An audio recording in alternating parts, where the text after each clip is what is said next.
आचार्य गुरुवर श्री विद्यासागर जी महाराज की, परम पूज्य मुनिवर श्री प्रमाण सागर जी महाराज की, परम पूज्य मुनि श्री 108 निर्भीक सागर जी महाराज की।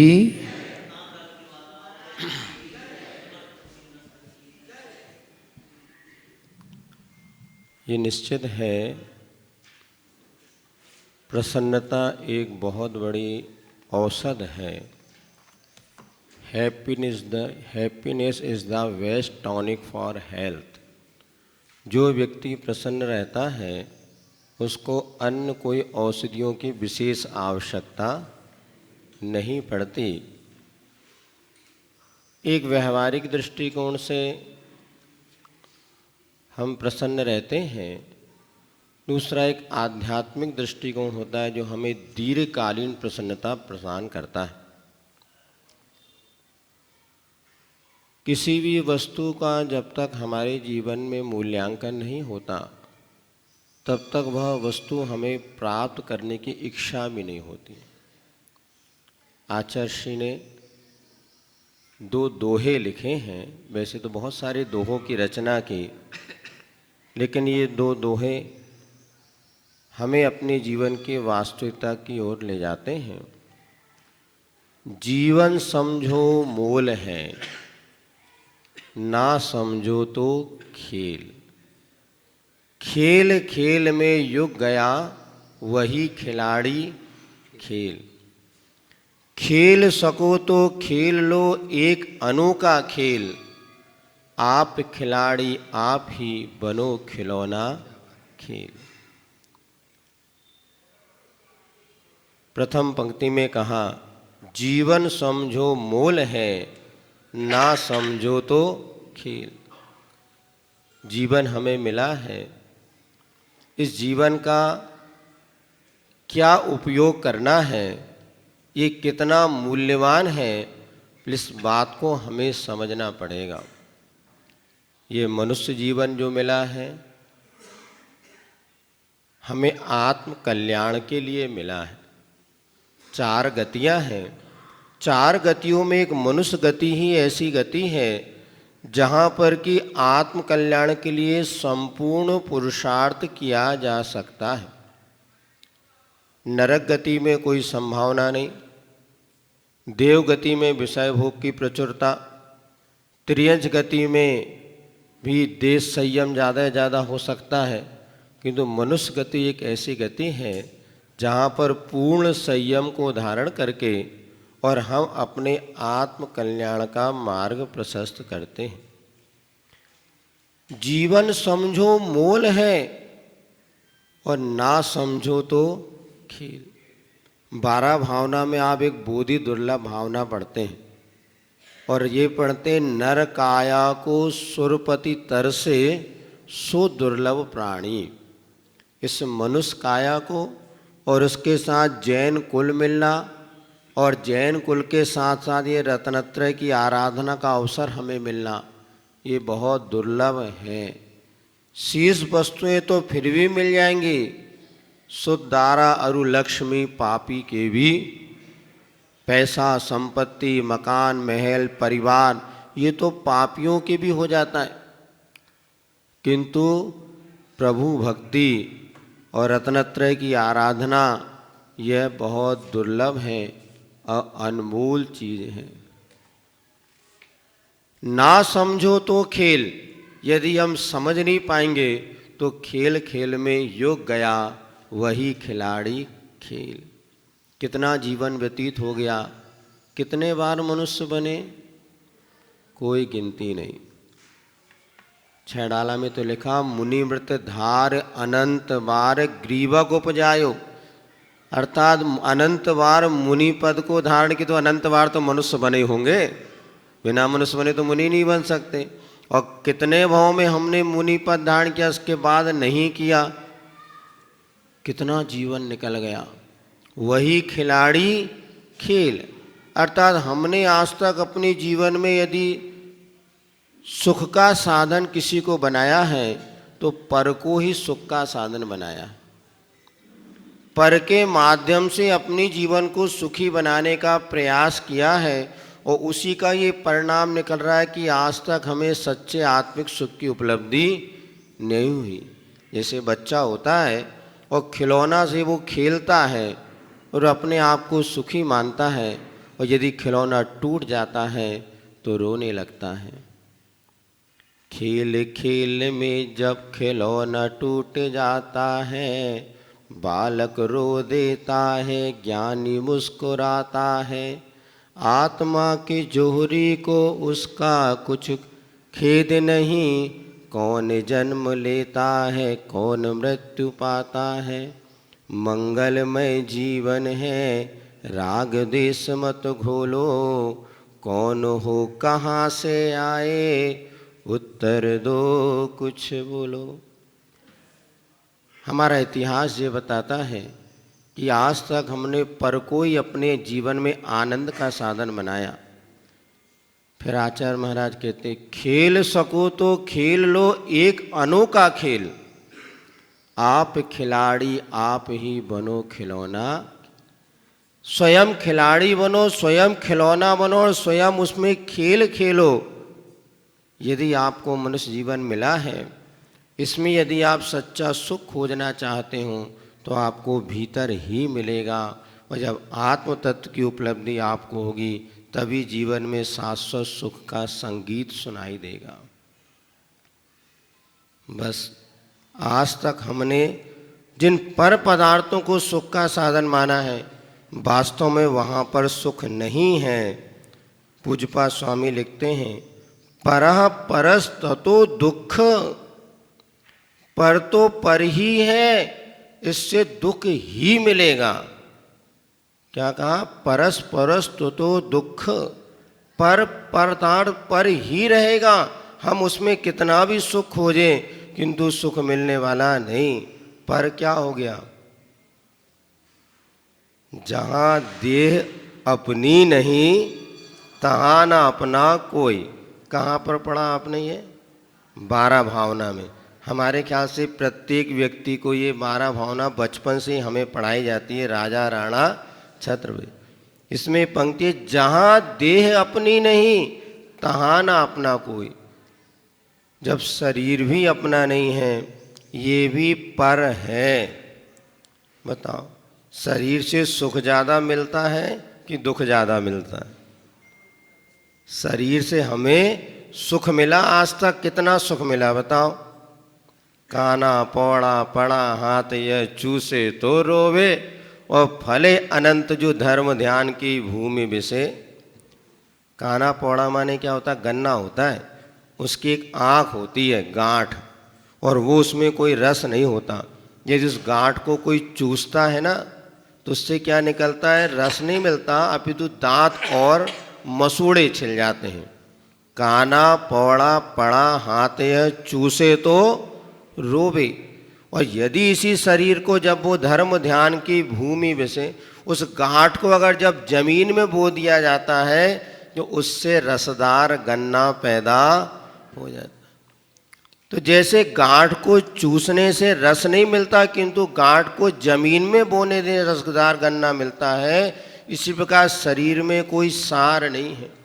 हम शरीर में सुख खोजते हैं किंतु आज तक शरीर से किसी को सुख मिला ही नहीं। इसलिए कहा पहला सुख निरोगी काया। और किसकी काया निरोगी है बताओ? बड़े बड़े महामुनिराज श्रमणों को भी ये कर्म नहीं छोड़ते, और समंत्रभद्र महाराज जैसे महाराजों को भस्मक व्याधि हो गई। इधर वादिराज मुनिराज को कुष्ठ रोग हो गया, सनत कुमार राज को चक्र रोग हो गया। अर्थात बड़े बड़े मुनियों को जब कर्मों ने नहीं छोड़ा तो हम तुम किस खेत की मूली हैं। एक बार का प्रसंग है, आचार्य महाराज और सब मुनिराज बैठे थे, उसी समय हवा चली, शीतलहर, तो सबके शरीर में रोंगटे खड़े हो गए, कांटे खड़े उग गए, कहते ना कांटे उग गए। तो किसी महाराज अन्य का आचर्षी देखिए शरीर में कांटे उग गए, ऐसी शीतलहर चली हवा कि शरीर में कांटे उड़ गए। तो आचर्षी मुस्कुरा के कहते हैं शरीर में कांटे ही उगते हैं भैया, फूल नहीं उगते। शरीर से दुख ही मिलता है, शरीर से सुख आज तक मिला नहीं। पोषत तो दुख दोष करे, अति शोषत सुख उपजावे। जितना इस शरीर को हमने सुख का साधन मानने में पालन पोषण किया, उतना इससे दुख ही मिलता है।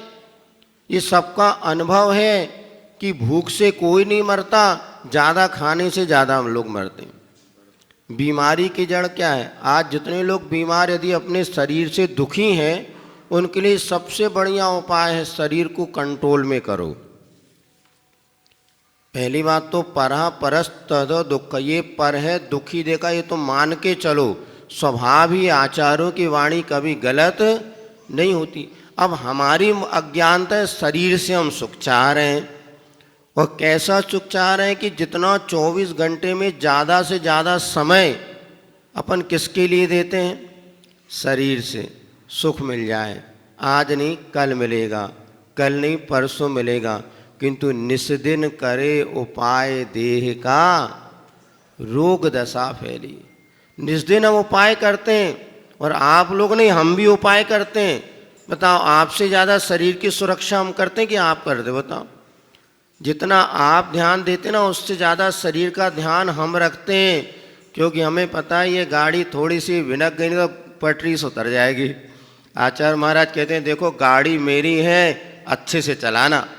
जब हम लोगों की दीक्षा हुई तो कहते हैं, मेरी गाड़ी है, ये रत्नरत्न गाड़ी में मैंने तुम्हें दिया, इसको अच्छे से चलाना, बहुत सावधानी से चलाना, क्योंकि शरीर माध्यम खलु धर्म साधनम, ये धर्म साधन का एक के लिए साधन है। यदि शरीर में थोड़ी सी विकृति आ गई तो सब धर्म ध्यान एक तरफ चला जाता है। बस वही पीड़ा हमेशा याद है। फिर भी इस तत्व ज्ञान को भी हमें समझना होगा कि शरीर से सुख नहीं मिलता, फिर भी शरीर के दुख को तो कम कर सकते हैं। सुन रहे हैं आप लोग? शरीर से सुख मिलेगा क्या? बोलो, कभी नहीं मिलेगा। पक्की धारणा बना लो। फिर क्या कर सकते हैं? शरीर से होने वाले दुख को हम कम कर सकते हैं। कैसे कम कर सकते हैं? तो ये लिखा है हमारे यहाँ, जो आचार्यों ने श्रावकाचार बताया है वो बहुत व्यवस्थित है। क्योंकि हमारे शरीर में जब हम भोजन पानी देते हैं तो इसकी ज़्यादा मांग नहीं है। शरीर की मांग तो बहुत कम होती है, किंतु मन की मांग बहुत सारी होती है। और हम देने लगते हैं तो शरीर भी, जब जिस मान लीजिए कोई मशीन है, आटा चक्की है, उसमें 1 किलो पीसने की क्षमता है, और आप 4 किलो अनाज डालने की तो मशीन क्या करेगी? चर चर बोलने लग जाएगी।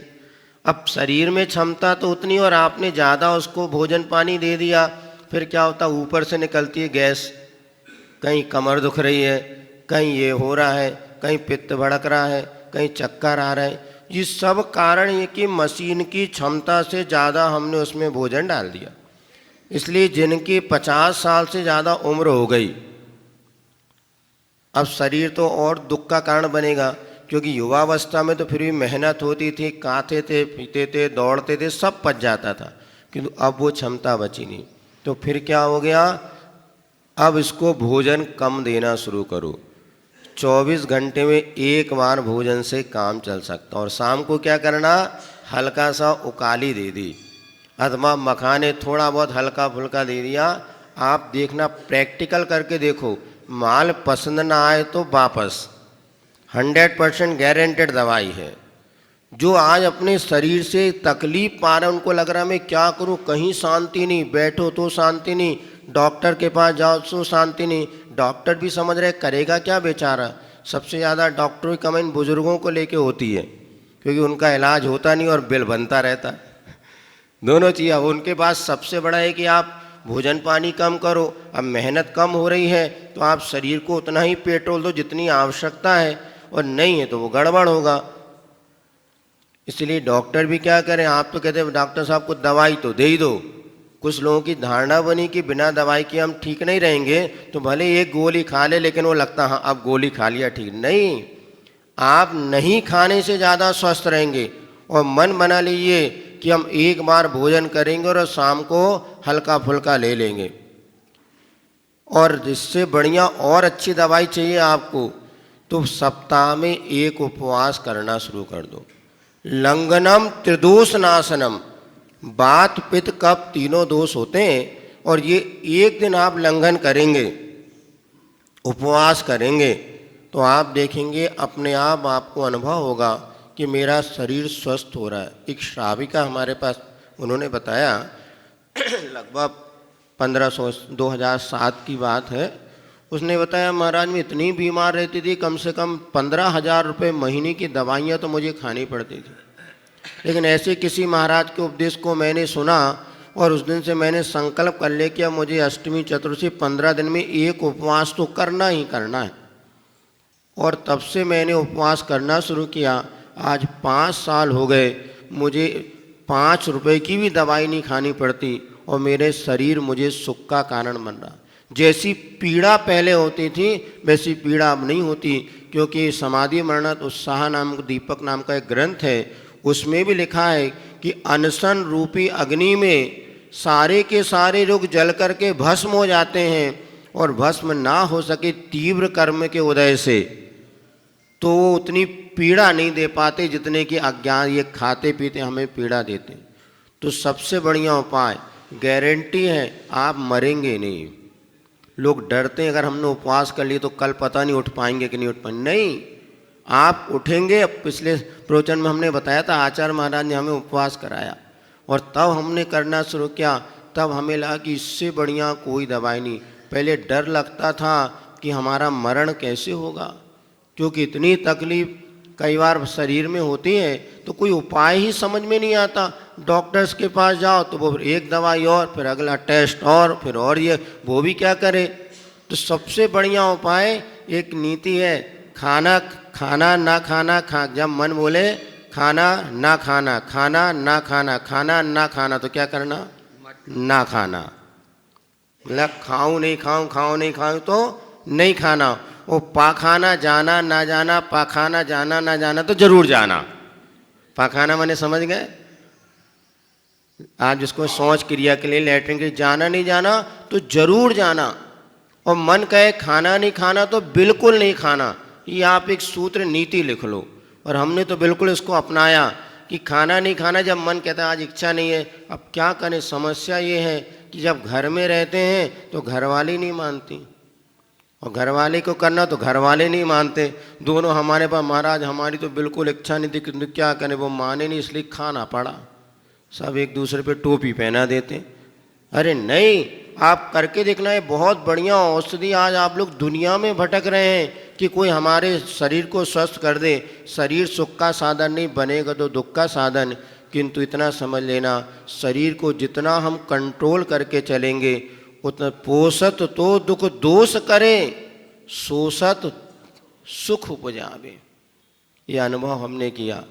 और वहाँ पर आप नहीं खाना तो नहीं खाना। आज हमारा उपवास करके देखना।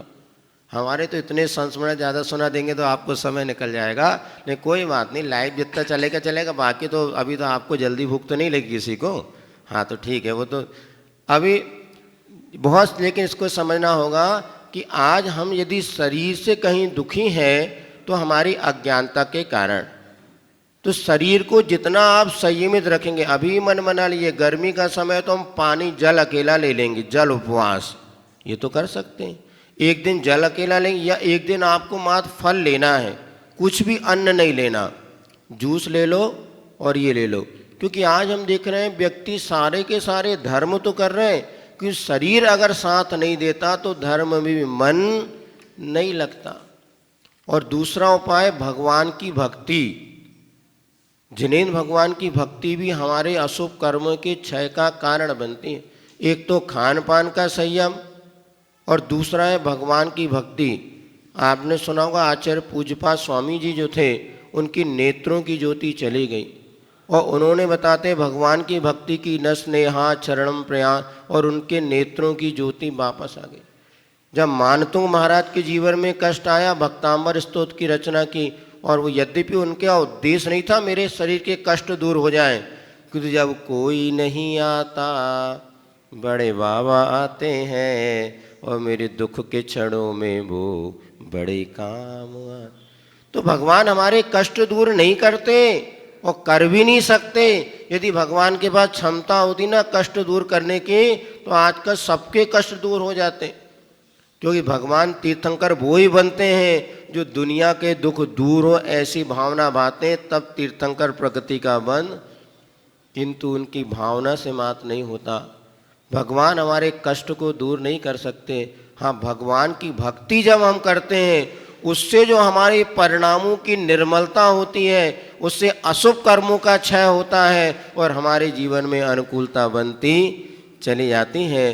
तो प्रसंग आपसे कह रहे थे, खेल सको तो खेल लो एक अनोखा खेल। आज तक हमने पर को सुख का साधन बनाया है, एक बार स्वयं को खिलौना बना के देखो। बहुत कठिन है, लेकिन ध्यान रखना कठिन तो है, किंतु सच्चा आनंद कब आएगा? जब आप अपने आप को खिलौना बनाओ, अर्थात दूसरों को सुख का साधन नहीं, जो कुछ सुख है मेरे भीतर है, तुम भीतर जाओ, तुम भी तर जाओ। एक बार अपने आप को पहचानने का प्रयास करो। आज हमारी सारी क्रियाएं हो रही हैं, उसके बाद भी हमारा जीवन सुखी नहीं है। क्यों? क्योंकि आकुलता कम नहीं हो रही। परसों के स्वाध्याय में महाराज जी ने बताया था, और अब लिखा है, आत्म को हित है सुख सो सुख आकुलता बन की। पूजन कर रहे हैं तो भी आकुलता, स्वाध्याय कर रहे हैं तो भी आकुलता, मंदिर गए तो आकुलता और नहीं गए तो आकुलता। हमारे परिणामों में शांति है कहाँ? जब तक हमारे परिणामों में शांति नहीं होगी तब तक आनंद कैसे आएगा? आज हम क्रियाएं करते हैं, किंतु क्रियाएं के पीछे छुपा हुआ आनंद हमें क्यों नहीं आता? कल किसी ने पूछा, परसों शंका समाधान में रोज नए नए प्रश्न आते रहते हैं। तब कारण ये, हम जो भी पढ़ रहे हैं ना, उस शब्द का अर्थ भी हमें बोध नहीं। इसीलिए जहां हो वहां रहो। क्या कहा? जहां हो वहां रहो। एक बार आशीष ने बताया था, उत्तम आर्जव धर्म किसे कहते हैं? वर्तमान में रहने का नाम है आर्जव धर्म। हम अतीत और अनागत में उलझ जाते हैं। जैसे मान लीजिए आप भगवान की पूजन करते हैं, भक्ति करते हैं, उस समय आपको पूजन में ही रहना, घर का विकल्प नहीं करना। अथवा जो आप एक पंक्ति पढ़ रहे हैं, मान लीजिए पूजन नहीं करे, दर्शन करने आप गए, स्तुति आपने की, प्रभु पतित पावन मैं अपावन चरण आयो शरण जी। महाराज इतनी धीरे, प्रभु पतित पावन मैं अपावन चरण आयो शरण जी विरदा आपने हार स्वामी मिट जा फटावा। इतनी जल्दी आपने पढ़ लिया कि उसके अक्षर क्या आपने बोले, शब्द क्या है आपको नहीं पता। तो जब शब्द का अर्थ समझ में नहीं आएगा तो भावार्थ कहाँ से आएगा? और भावार्थ नहीं आएगा तो आनंद आने वाला नहीं। इसलिए शब्दार्थ जानो, भावार्थ प्रकट हो, आनंद झरे। दो साधन है हमारे पास आनंद के, या आत्मा अथवा परमात्मा। या तो आत्मा को जान लो सो आनंद आएगा, लेकिन जब तक आत्मा को नहीं जान पा रहे तब तक परमात्मा को जानो, सो आनंद का दूसरा रास्ता है। अब देखो, जो पंक्ति आपने पढ़ी उस पर पूरा ध्यान दो। प्रभु पतित पावन मैं अपावन चरण आयो शरण जी। एक ही पंक्ति को आप भाव क्यों, शब्दार्थ फिर भावार्थ फिर आनंद, ये यात्रा का क्रम आप पकड़िएगा। शब्द, भगवान आप तो पतित से पावन बन गए, किंतु आज तक मैं अपावन रहा, और जैसे आप पावन बने मैं भी पावन बनना चाहता हूँ, इसलिए शरण आयो चरण जी। आपके चरणों की शरण में मैं आया क्यों हूँ? थोड़ा रुकिए तो। आप लोग जल्दबाजी में इतने होते हैं कि क्या आप लोग नहीं, सभी होते हैं, हमारी भी वही दशा थी, अभी भी वही है। कब पता नहीं, गाड़ी भगवान के सामने खड़े हैं, पंक्ति बोल रहे हैं, किंतु मन कहीं और चला गया। मन की स्थिरता नहीं है, इसलिए जीवन में आनंद नहीं होता। आनंद क्रियाओं में नहीं, किंतु क्रियाओं के पीछे छुपा हुआ अर्थ और भाव जब तक नहीं लगे तब तक आनंद नहीं आता। और आनंद नहीं आता तो पुरुषार्थ बहुत हम कर रहे हैं। एक जगह हम गए, चातुर्मास हो रहा था, मतलब श्राविका वहाँ दोपहर को 1 घंटे पाठ वगैरह करते थे, हमें बहुत अच्छा लगा। तो ये हमारे यहाँ पहले परंपरा थी कि दोपहर को, अभी भी कई जगह है, छोटी जगह तो आज भी है, कि दोपहर को 3 बजे महिलाएं टीवी खोल के नहीं बैठती, सब मंदिर आती थी और 3 से 4 स्वाध्याय, भक्ति, पूजन, ये सब अपना स्तुति वगैरह करती थी। अब क्या होता, 3 बजे टीवी खोलते हैं वो, और सास भी कहीं बहुत ही सीरियल शुरू हो जाता है। अब ये स्टार टीवी वगैरह जब से आ गए ना, तो दोपहर को लोग टीवी खोल करके बैठने में बड़ा आनंद समझ रहे हैं। कि ऐसे हमें कैसे पता चला, एक बार हम 3 से 4 क्लास लेते थे, तो महिलाएं 3:15 बजे तक आती थी। बोले महाराज सीरियल ख़त्म होता है 3:15 बजे, तब हम मंदिर के लिए निकलते हैं।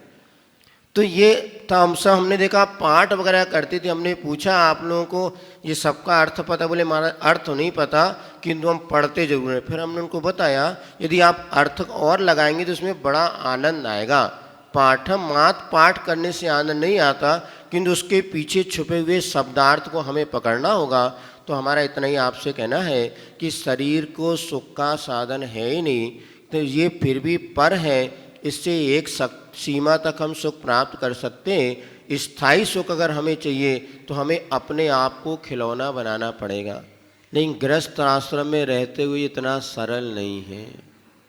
आत्म तत्व की चर्चा, चिंतन, मनन करके भूमिका हम बना सकते हैं, किंतु आत्म तत्व का आनंद लेना चाहिए। आनंद लेना चाहते हैं तो हमें संयम को धारण करना पड़ेगा। बिना वैराग्य की धरती पे आत्मा का आनंद आता ही नहीं। इसलिए पहले वैराग्य चाहिए। रागी कितना भी कर ले, आचार्य ने लिखा है कपूर जब जलता है ना तो धुआं ही देता है। गृहस्थ आश्रम में रह कर के आप ये कपूर की भांति कालीमा मिलती है, लेकिन जब वैराग हो करके जब हम त्याग के मार्ग पर चलते हैं, फिर थोड़ा सा भी आत्मज्ञान हमारे लिए आनंद का कारण बनता है। और बिना आत्मज्ञान के जीवन सुखी नहीं बनता। इसलिए आत्मानुभूति, आत्मज्ञान हम प्राप्त करें और अपने आप को खिलाड़ी, खिलौना और खेल बनाए। फिर देखिए जीवन का जो आनंद आता है वो अद्भुत आनंद आता है। आप सब लोग पुण्यशाली हैं कि आज हमें ऐसे देव सास गुरु की सन्निधि मिल रही है, जिसके माध्यम से हमारे लिए मोक्ष मार्ग प्रशस्त हो पा रहा है। आने वाली पीढ़ी को ये सब मिलेगा कि नहीं मिलेगा, कह नहीं सकते। इतनी तीव्रता से परिवर्तन हो रहा है, ये पिछले 20 वर्षों में देखते देखते देखते आज सब कुछ बदलता जा रहा है। अब कैसे ये धर्म का रथ आगे बढ़ेगा, बहुत एक प्रश्न दिमाग में उपजता है। क्योंकि आने वाली पीढ़ी जिस तरह से बाहरी वातावरण में उलझ रही है, संस्कार तो बहुत अच्छे हैं किंतु संगतियां बिगड़ रही हैं, माहौल बिगड़ गया। आज जहाँ पर हमारे समाज में ऐसे विद्यालय वगैरह हुआ करते थे जहाँ बच्चों के नैतिक और कहना चाहिए मूल्यों को जागृत रखा जाता था। जैन बच्चा जिस स्कूल में पढ़ता था वहाँ के शिक्षक भी ऐसे होते जो सात्विक आचरण धारण करने वाले होते थे। अशोक जी गहलोत जो हैं मुख्यमंत्री, वहाँ उन्होंने बताया मैं जैन स्कूल में पढ़ता था, वहाँ हमारे टीचर कहते थे जो नीचे की वस्तु खाएगा, अंधकार की वस्तु, उसका जीवन अंधकार में रहेगा। उसके पैर तो मजबूत हों किंतु दिमाग कभी उसका मजबूत नहीं होगा। और जो प्रकाश की वस्तु खाएगा उसका जिंदगी रोशन में रहेगा, उसका दिमाग मजबूत होगा। बात आई समझ में? अर्थात उन्होंने कहा मैं आलू प्याज भी नहीं खाता। एक बार सदा साहब महाराज जी का संस्मरण सुना था, उन्होंने कहा क्यों आप? बोले मैं मुख्यमंत्री, बोले आलू प्याज भी नहीं खाता, क्योंकि मैं जिस विद्यालय में पढ़ता था जो मैं ये संस्कार दिए जाते थे कि नीचे की वस्तु खाएगा तो अंधकार में जीवन रहेगा, तो आलू प्याज लहसुन ये जमीन के नीचे अंधकार में उगते हैं, इसलिए इनमें वो क्षमता नहीं है। और हमें अच्छा जीवन विकसित करना हो तो ऊपर के फल फूल खाना चाहिए। उन्होंने ये बात कही। अब आज हमारा बच्चा आके हमसे पूछता है महाराज हमारी मैम तो कहती है अंडा शाकाहारी है और आप कहते हैं अंडा मांसाहारी है, आपकी माने कि मैम की माने? आप जिन स्कूलों में बच्चों को भर्ती करा रहे हैं, क्या आपने कभी सोचा कि इस बच्चे को शिक्षा देने वाला कौन है? इस बच्चे के साथ बैठ कर के जो भोजन टिफिन करने वाला बच्चा कौन है?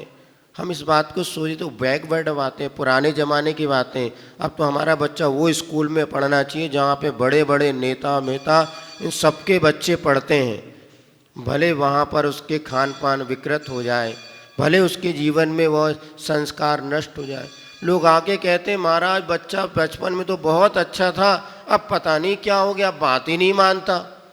मानेगा कैसे? तुमने संस्कार तो अच्छे दिए किंतु संगति बिगड़ गई। बहुत अच्छा पौधा आपने लगाया, बीज अच्छा पौधा, सब कुछ उसको संस्कारित किया, वो जैसा पौधा बड़ा हो गया, यदि आपने उसको दिशा नहीं दी तो पौधा गिर जाता है। अभी हम वहाँ पिछले वो गए थे ना अपन, उस पेड़ को उन्होंने एक लकड़ी का सहारा दिया था। क्यों? क्योंकि वो पेड़ गिर रहा था। आज जिन निमित्त आज जैसे बन रहे हैं, ऐसे निमित्तों से हमें बचाना है। तो आप लोग तो अपने एक बच्चे के लिए चिंता होते हैं, किंतु गुरु के लिए तो पूरी समाज को देख करके वो महाराज प्रयास करते हैं, इसी भावनाओं को लेकर के। अभी ऐसे महाराज श्री ने आपको बताया था, आज 6वीं 7वीं आदि जो उच्च शिक्षा प्राप्त करने वाले बच्चे हैं, उनके शिक्षा तो संस्कार अच्छे हैं, किंतु संगति जब बिगड़ जाती है तो क्या किया जाए कि इनके संस्कार जीवित रहें और अच्छी संगति मिले। सो यहाँ पर एक बच्चों के लिए गुरुकुल की स्थापना, यद्यपि नाम उसको गुरुकुल दिया, किंतु लौकिक शिक्षा की उत्कृष्टता के साथ वहाँ पर बच्चों के संस्कार बने रहें। अभी यहाँ मेरठ में कुछ बच्चे पढ़ते आके रोने लगे, बोले महाराज हमारे यहाँ तो मांसाहार मैस में बनता और हमें खाना पड़ता है, वो खाना नहीं पड़ता, बर्तनों में हमें लेना पड़ता। 7 दिन में एक दिन हम जिस दिन बनता उस दिन तो नहीं खाते, बाहर खा लेते, किंतु क्या करें। फिर ऐसी समस्या जब बच्चों को पड़ती है तो हम लोगों को लगता हम इतनी बड़ी समाज, सब कुछ हमारे पास है। और पहले तो क्या था, भोक्ता ज़्यादा थे, भोग्य वस्तु कम थी। आपको ध्यान होगा जब अपन घर में थे 5-7 भाई बहन रहते थे और 3 कमरे का मकान होता था, और खाने के लिए 1-2 सेव फल आते तो 5 भाई बहन होते थे, छोटे छोटे टुकड़े करके और टॉफ़ी जैसे चूस चूस के खाते थे, और उस सेव फल में इतना आनंद आता था। अब हो क्या गया, बड़े बड़े मकान बने हैं, रहने वाले कोई नहीं। 2 बच्चे महाराज, एक बाहर चला गया, बच्चे कितने, 2 ही हैं मियाँ बीवी बस। कितना बड़ा मकान, 3-4-5-5 मंजिलों के मकान है, और एक ही नहीं महाराज, ये तो अकेला 2 तो और हैं। अब बताओ, भोग्य बस चला गया, भोगता चला गया, भोग वस्तु पड़ी है, तो उसका क्या आनंद है? कुछ नहीं है। इसीलिए महाराज श्री ने सोचा क्या कर सकते, गुरुजी ने भी सोचा, और आपकी बेटियों के लिए 5 प्रतिभा स्थली जैसी संस्थान खड़ा कर गए। बच्चों के लिए भी कई जगह चल रहा है, लेकिन और इसको कितना अच्छा रूप दिया जा सके। क्योंकि भोपाल राजधानी है और पूरे देश के बच्चे यहाँ पर आकर के शिक्षण प्राप्त करना चाहते हैं, तो उसी भावना का ये प्रतिफल निकला। और गुणायता परिवार के द्वारा ये विद्या प्रमाण गुरुकुलम का एक व्यवस्थित रूपरेखा तैयार की जा रही है। निश्चित ये सोचो कितनी बड़ी दूरगामी सोच का ये परिणाम है। हम तो मात्र अपने बच्चे के विषय में सोच करके निष्फिक्र हो जाते, चलो हमारा बच्चा अच्छा पढ़ लिया लिख लिया, किसी कंपनी का नौकरी बन गया, महाराज हम तो बहुत सुखी हैं। क्यों सुखी हैं? बच्चा पास में नहीं, बेटियां पास में नहीं, तो यह मकान, महाराज बच्चे सुखी हैं तो हम भी सुखी, हमारी जो दशा होगी देख लेंगे। हमने सोचा कितना ज़्यादा इन लोगों का वैराग्य है। आप लोग वास्तव में बहुत वैरागी लगते हमें तो फिर भी राग है कि जिन महाराज के साथ हम रह रहे हैं वो कम से कम हमारे बिहार में 2 कदम हमारे साथ तो चलें। लेकिन आपको इतना भी राग नहीं है, जिनको पाल पोस करके बड़ा किया वो आपके साथ रहे, आपको कोई विकल्प नहीं, जा बेटा तू जा, बिटिया तू जा, हम 2 भूत अपना निर्वाह कर लेंगे। कितने वैरागी भगवान, धन्य है आपका वैराग। लेकिन ऐसा वैराग आपको सुख का कारण नहीं बनेगा। हम कहते 2 बच्चे, पहले 5-5 7-7 बच्चे वाले माँ बाप भी अपने एक बच्चे को बाहर पढ़ने नहीं जाने देते थे। भैया हम साथ में रखेंगे, आज आप लोग एक ही 2 उनको ही बाहर भेज देते हैं। ये वैराग नहीं है, ये आपका कुत्सित राग है। आप अपने अहम की पुष्टि करने के लिए, जब उनका बच्चा बाहर रह के अमेरिका में रह रहा है और हमारा बच्चा अगर हिंदुस्तान में रह जाए तो बेइज्जती हो जाएगी। हमें अपने जूता सुखी देश की चिंता नहीं है। भले जूता काट रहे अंदर, किंतु फिर भी दिखाने में बहुत अच्छा लग रहा है। लोग कहते महाराज हमारा बच्चा अमेरिका में, हमारा बच्चा इंग्लैंड में। हम कहते किस्मत फूटी है। अरे हिंदुस्तान में 2 रोटी नहीं मिली जो विदेश भागना पड़ा, बताओ। अरे आराम से माँ बाप की सेवा करता, 2 रोटी खाता, वो बच्चा ज़्यादा अच्छा है जो अमेरिका में रह के फ़ोन कर रहा, हेलो माँ कैसी हो, ठीक ठीक है बढ़िया। अभी एक सत्य घटना बता के बात विराम कर देते हैं। एक जगह अशोक नगर एक जगह हम गए, एक चिट्ठी हमारे पास रखी, बोले महाराज ये सत्य घटना है। एक माता पिता के 2 बच्चे थे, उन्होंने दोनों को पढ़ाया लिखाया योग्य बनाया और इतना पढ़ाया कि एक बेंगलोर चला गया, एक पूना चला गया। इधर माँ की तबीयत खराब हुई और बच्चों को सूचना किया तो बच्चे कहने लगे मम्मा पापा हमारे बच्चों की परीक्षा है, हम कोई भी नहीं आ सकते। और आखिर ये हुआ कि 15 दिन में उसकी माँ मर गई। फिर खबर पहुँचाई बेटा तुम नहीं आया, माँ मर गई, अब तो आ जाओ। तो छोटा बेटा आया, बड़ा नहीं आया। तो बोले बड़ा क्यों नहीं आया? बोले हम दोनों ने निर्णय कर लिया, तब माँ मर गई तो तू चले आ, बाप मरेगा तो मैं चला जाऊँगा। ये सत्य घटना उन्हें पर्ची में, यदि माँ मर गई तो अब तू चले आ, छोटे बड़ा मैं बाद में जब पिताजी हो गए तब मैं चल, लेकिन सेवा करने के लिए कोई नहीं। अब देखो ये तो दशा है, इसलिए हम तो बार बार कहते कम पढ़ाओ। आज बच्चा हमारा डायरी में कुछ लिख दो, हमने ये लिखा कम पढ़ो पर अच्छा संस्कार बचाओ। ज़्यादा स्टडी आज हमारे परिवार को तोड़ रही है, हमारा सुख दूर हो रहा है। फिर भी आप लोग समझदार हैं, अपने जीवन को अच्छा बनाना हो तो अपने आत्म तत्व के लिए हमें पुरुषार्थ करना होगा। जब तक आत्म तत्व की उपलब्धि नहीं होती तब निरंतर परमात्मा की भक्ति में लीन हो। नहीं मन लगता आत्म शुद्धोपयोग में, नहीं आत्म तत्व की चर्चा में, तो भगवान की भक्ति में मन लगाओ। आचार्य महाराज 10 भक्तियाँ लिखी हैं भक्तामर, बस बैठ करके अच्छे भक्ति भाव से धीरे धीरे पढ़ो पर आनंद के साथ पढ़ो। एक एक पंक्ति में आनंद आना चाहिए। कुछ नहीं करो, प्रभु पतित पावन की विनती पढ़ना तुमने सीख लिया तो निश्चित माना इतनी विशुद्धि पड़ेगी कि तुम्हें मुनि और आरिका बन करके अपने आत्म कल्याण का भाव पैदा हो जाएगा। हम पढ़ते तो हैं लेकिन वो आनंद क्यों नहीं आता, वो मार्ग प्रशस्त क्यों नहीं होता, समझ में नहीं आता। इसका मूल कारण यही है कि हमने उस पंक्तियों में जो छुपा हुआ आनंद है उसको लेने का प्रयास नहीं किया। तो आज जितने लोग हमारी बात सुन रहे हैं, एक काम करना, होमवर्क आपको दे रहे हैं।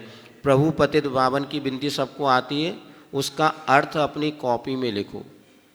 पहले शब्दार्थ लिखो, फिर भावार्थ लिखो, फिर मन से उसमें चिंतन मनन लिखो।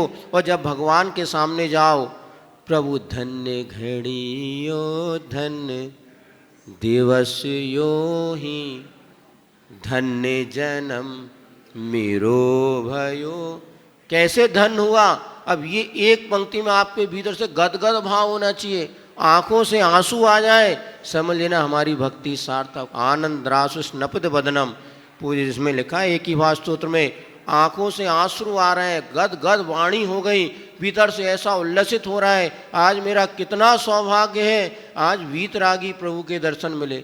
जहाँ चारों ओर राग द्वेष मोह माया का वातावरण है, जहाँ आप निकलो वहीं रागी द्वेषी का सानिध्य मिलता है। आज इस पंचम काल में भी और हमें वीतरागी प्रभु का सानिध्य मिला, बहुत दुर्लभ है। लोग तरसते हैं कि आज हम लोग जब गुजरात यात्रा पे थे तब भी बहुत दूर दूर तक नहीं मिलता था। आज हमारा सौभाग्य है, इस सौभाग्य को परम सौभाग्य में बदलना हो तो जो भी आप भक्ति स्तुति करें आनंद से भर करके करें, मेरी भावना पढ़े तो आनंद आ जाएगा। पूरा श्रावकाचार मेरी भावना में बड़ा है, कोई ज़्यादा पढ़ने की आवश्यकता नहीं, जितना पढ़ा उसको अच्छे से पढ़ेंगे तो जीवन में आनंद की लहर उठेगी। और जब तक जीवन में आनंद नहीं आ रहा, समय हमारी सारी क्रियाएं थोती हैं।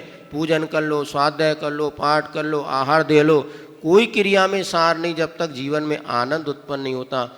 परमानंद हमारा स्वभाव है, उस स्वभाव की उपलब्धि के लिए हमें पुरुषार्थ करना होगा। ये सारी क्रियाएं निमित्त है कि भीतर से आनंद उठना चाहिए। आनंद की लहर नहीं आ रही तो अभी हमारी क्रियाओं में सही सार्थकता नहीं हो रही। सबका जीवन आनंद से भरे और सब अपने अंतिम लक्ष्य सिद्धि स्वात्मोपलब्धि अपने आत्म तत्व की उपलब्धि कर सके। इसी मंगल भावना के साथ बोली भगवान महावीर स्वामी की।